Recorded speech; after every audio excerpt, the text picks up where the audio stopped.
అంటే ఇది కూడా మళ్ళా అది 3 లక్షలు, ఇది 1,35,000 కోట్లు డెట్.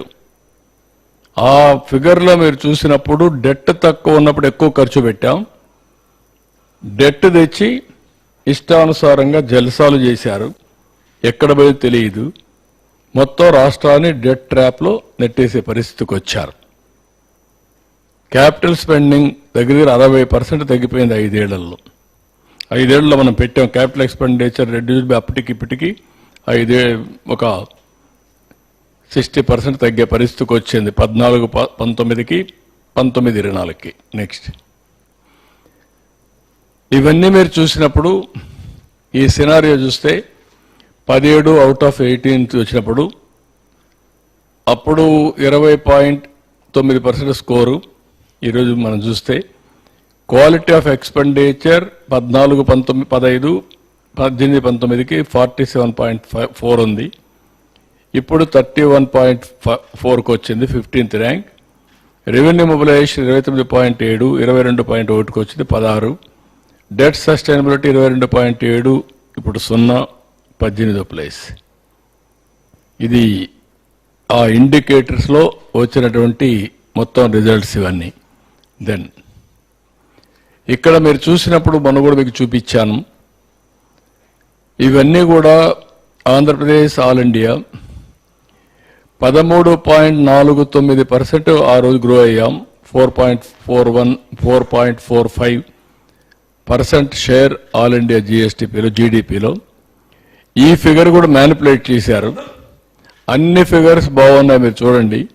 13, 15, 13, 14, 15 ఈ ఫిగర్ వీళ్ళు వచ్చారు 19లో. ఏప్రిల్లో వస్తాను ఈ ఫిగర్ అంతా మేనేజ్ చేశారు, దానికే తగ్గించారు, మ్యాక్సిమం తగ్గించడం. అక్కడ కూడా టింకర్ చేశారు, టింకర్ చేసి దాన్ని కింది తీసిపోయి ఎలా ఉంటుంది, ఇంకా చాలా తక్కువ ఉండేది 19-20, దాన్ని తీసిపోయి యాడ్ చేసుకున్నారు.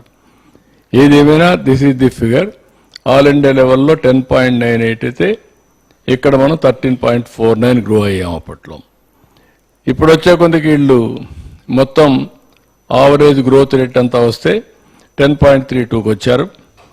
4.82 పెరిగింది ఆల్ ఇండియా షేర్. ఇక్కడ 9.88, 9.58 గవర్నమెంట్ ఆఫ్ ఇండియా పెరిగారు నేషనల్ లెవెల్లో. ఇప్పుడు వచ్చేది 12.94 వచ్చింది. ఇది 4.96 కాంట్రిబ్యూషన్ టు జీడిపి. మొత్తం జీడిపి ఇది 9.7. ఇది in terms of $1 trillion, 0.19, 3.82 trillion US dollars. ఇక్కడికి వచ్చినప్పుడు ఈ రేషియోలో కానీ పెరుగునుంటే నెక్స్ట్ 5 ఏళ్లలో మా ఆలోచన ఏంటంటే 15% పెంచాలని. 13.65 పైనే ఉండాలి, అది 15 పెరిగి ఉండాలి. దాన్ని 10కి తగ్గించేశారు. ఈ రేషియోలో పెరుగుంటే 7 లక్షల కోట్ల రూపాయలు జిఎస్టిపి తగ్గిపోయింది.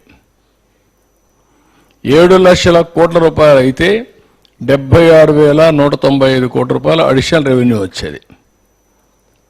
ఆ డబ్బులు వచ్చుంటే ఆ డబ్బులు ఖర్చు పెడితే ఈ అప్పులు చేసే పని ఉండేది కాదు, ఈ క్రైసిస్ వచ్చేది కాదు, ఈ విషియస్ డెట్ ట్రాప్లో పడేవాళ్ళం కాదు. ఇది ఇంపార్టెంట్ మీ అందరికీ. అందుకే నేను ఎప్పుడు కూడా హై గ్రోత్ రేట్ అంటాను. ప్రజల్లో యాస్పిరేషన్స్ ఉన్నాయి, కోరికలు ఉన్నాయి. వాళ్ళ కోరికలు తీర్చాలంటే మనం కూడా తగిన విధంగా రెవెన్యూ పెరగాలి. రెవెన్యూ పెరగాలి అంటే అభివృద్ధి జరగాలి. అభివృద్ధి జరిగితే రెవెన్యూ పెరుగుతుంది, రెవెన్యూ పెరిగితే సంక్షేమాలు ఇస్తాం, దానిపైన మళ్ళీ అభివృద్ధి చేస్తాం. ఆ సైకిల్ కంటిన్యూ అవుతుంది. దీనివల్ల ఈ ప్రభుత్వం వచ్చిన దానివల్ల సంవత్సరానికి మీరు చూస్తే 76,000 కోట్ల రూపాయలు నష్టం వచ్చే పరిస్థితికి వచ్చింది ఆ గ్రోత్ రేట్ వల్ల. నెక్స్ట్ ఇది పర్ క్యాపిటల్ ఇన్కమ్ కూడా